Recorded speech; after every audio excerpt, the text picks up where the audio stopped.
$130 million burned, a scandal that shook Japan. This stadium hides a secret so wild, you'll never see it the same way. Keep watching. It's insane. The dream and the disaster. Picture this. It's 1964, and Tokyo's hosting its first Olympics. The original national stadium, a concrete titan, puts Japan on the map as a modern powerhouse. Fast forward to 2011, and Japan scores the 2020 games. The old stadium's outdated, so they decide to demolish it and build something new. Enter Zaha Hadid, the star architect whose designs look like they're beamed from another planet. Her plan? A futuristic behemoth. 80 meters tall, 80,000 seats, a retractable roof, like a spaceship crash-landed in Tokyo. This wasn't just a stadium, it was a flex. Japan wanted to scream innovation, and Hadid delivered a vision that turned heads. The initial budget, $1.3 billion. Steep, but doable, except it didn't stay that way. By 2013, costs ballooned to $2 billion, then $2.5 billion. Why? The design was a logistical nightmare. Curves so complex they'd need custom engineering, materials sourced from who knows where, and a scale that broke every zoning rule in Tokyo. People started asking questions, loudly. Here's where the scandal ignites. Japanese architects, big names like Toya Ito and Funahiko Maki, slam the project. They call it arrogant, impractical, even a disgrace to Japanese culture. Why? Hadid's foreign flair didn't vibe with Japan's minimalist roots, and her stadium's height, 80 meters, towered over the 35-meter limit near the sacred Meiji-Jingu Gaian Park. Locals feared it cast a literal shadow over their heritage. One critic said it looked like a bloated turtle flailing in the dirt. Brutal. But the real dirt? Money. Construction bids came out at triple the estimates. Some say because contractors saw a blank check and milked it. Rumors swirled of shady deals, with insiders claiming the Japan Sports Council, who greenlit the plan, ignored cheaper alternatives to favor Hadid's ego trip. By 2015, the public's fed up. Petitions rack up 30,000 signatures. Architects stage walkouts. And the cost? It's now $2.65 billion. Enough to build 2 stadiums elsewhere. Japan's government's sweating, and the Olympics are just 5 years away. July 2015. Shinzo Abe steps in and drops the hammer. Hadid's design is axed, done, finished. After $130 million spent on planning, poof, gone. That's right, $130 million down the drain for a stadium that never broke ground. Imagine the outrage. Taxpayers are livid. Architects cheer. And Hadid? She's blindsided, calling it unfair and hinting at political games. Was it mismanagement, pride, or something darker? We'll dig into that soon. Scandal unraveled.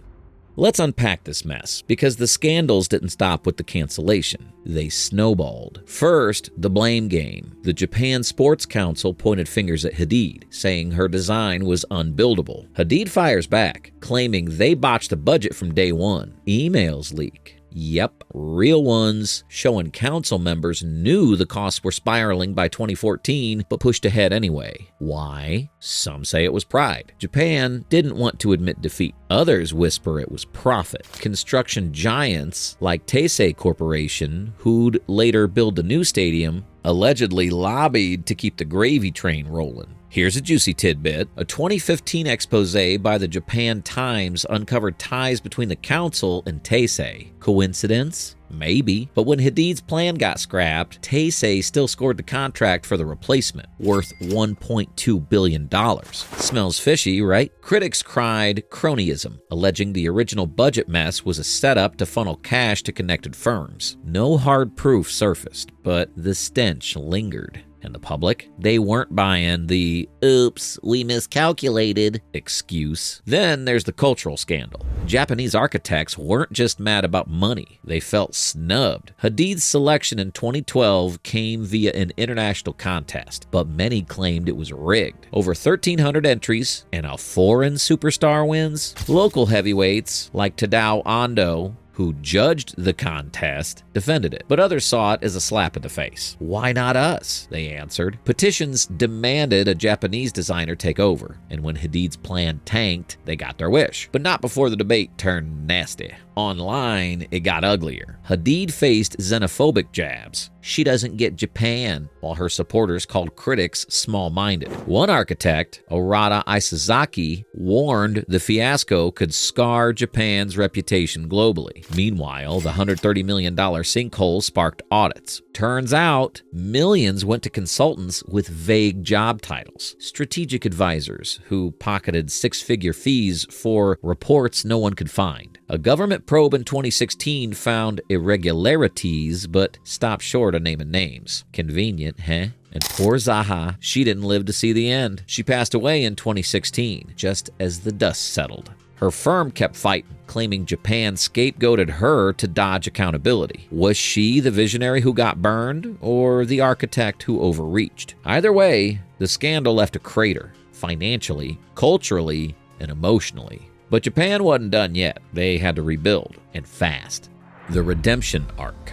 Enter Kengo Kuma, Japan's hometown hero. After Hadid's implosion, the government tapped him to save the day. His pitch? Forget spaceships, think temples. A 68,000-seat stadium wrapped in cedar and larchwood, sourced from all 47 prefectures. It's shorter, 47 meters, cheaper, $1.5 billion, and blends into Tokyo like it's always been there. Kuma promised harmony, not hubris, and Japan ate it up. But the clock was ticking. 4 years to finish what usually takes 7. Over 2,000 workers raced to erect a masterpiece. Steel and wood roof, earthquake-proof frame, 185 mist-blowing fans for Tokyo's heat. The scandal's shadow loomed. Every yen was scrutinized. Kuma delivered, though. By December 2019, the Japan National Stadium stood tall, a phoenix from the ashes. Critics who'd raged over Hadid, they're quiet now. It's gorgeous, sustainable, and dare I say,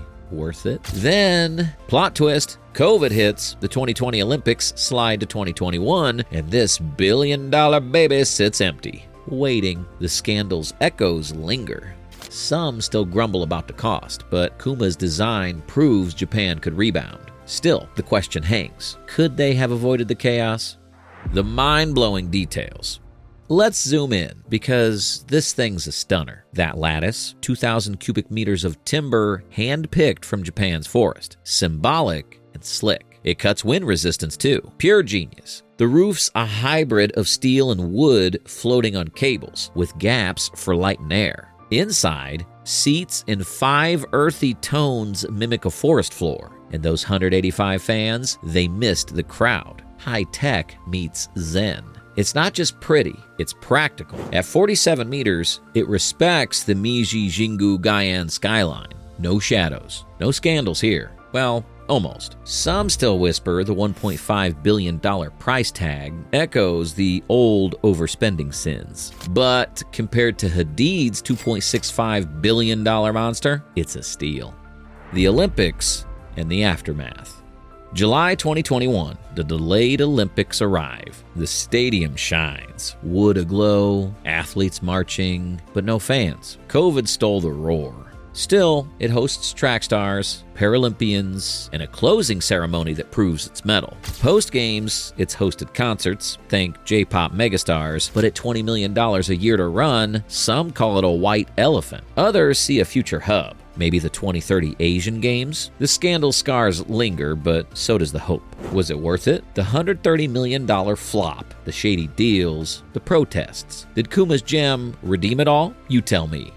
There it is, the Japan National Stadium. A $1.5 billion roller coaster of scandal and salvation. From Hadid's trash dream to Kuma's quiet triumph, it's a wild ride. Genius or boondoggle? Hit the comments, smash that like button if you're hooked, and subscribe. We've got more epic tales coming. What's next? Guess below. See you soon.